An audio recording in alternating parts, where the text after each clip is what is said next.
I was pulled out of my body. And all of a sudden, I looked down and I could see my body stuck in the mud. But I'm in a body. I can feel it.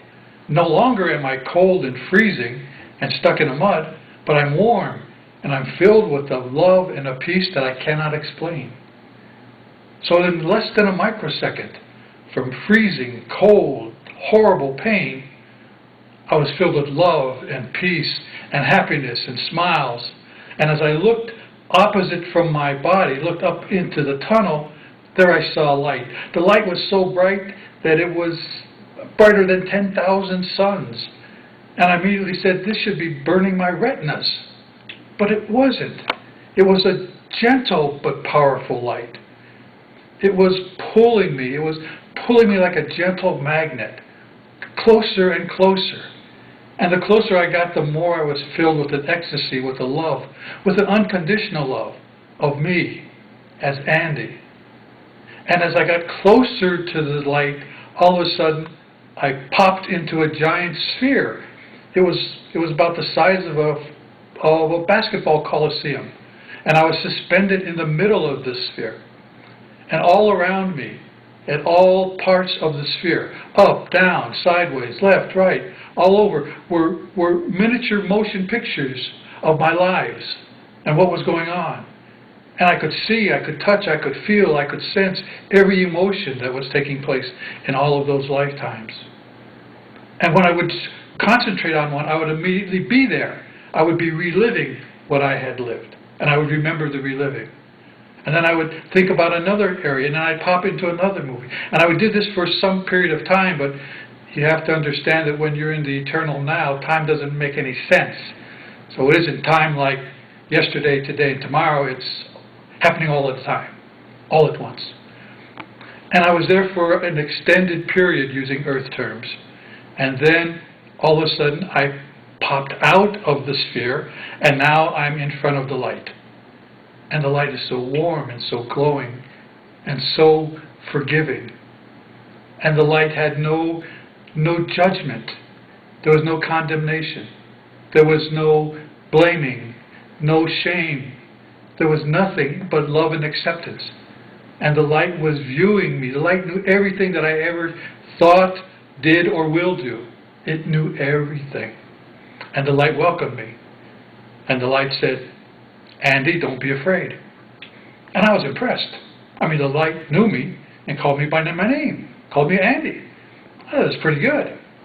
And then the light said, Andy, I love you. And then the light said, Andy, we love you. Now when the light said, Andy, we love you, I looked in back of the light. And the light was a huge, giant form that I've never seen on earth and that I cannot describe. But I recognize it, and I can see it right now in my mind's eye. And as the light said to me, Andy, we love you, in back of the light were billions and billions and billions of other lights. And all of them knew me. And they all said in a giant chorus, welcome home, Andy. And I said out loud, I'm home. At last I'm home. And the light welcomed me. The light absorbed me into the light. So I was part of the light. And once I was in the light, I knew everything the light knew. I knew all about the universe. I knew everything. About flowers, about plants, about asteroids, about suns, about novas, everything. I didn't have a question for the light. Why? Because I knew all the answers. I had nothing to ask. And we laughed and we played. And by the way, the light has a fantastic sense of humor. We would view some of the really silly things that I did in my lifetime, and we'd be laughing at how serious I took them. Because life down here is an illusion. It's a game. Don't take it so serious. The life has a wonderful sense of humor. And we're laughing and we're talking, we're just having a great time. And then the light says to me, Andy, you have to go back. Now, I'm not going back. I said to the light, I don't think so. I'm home. I'm staying. And then the light said to me for the second time, Andy, you're going back. And I said, No, you don't understand. I don't want to go back into that body. I don't want to go back on earth. I'm home here in the light.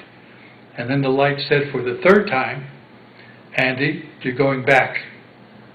And as soon as I heard the K from the back, I was pushed back into my body, filled with pain and anxiety. And during all of that process, I was now on the beach, and my friends were pushing the water out of my lungs, and I was coughing the water out, and I was completely conscious. And I was crying. And all of my classmates thought I was crying from the pain of drowning. But I was crying because I was no longer in the light. I was back in my body. I was back on earth. I wanted to be in the light.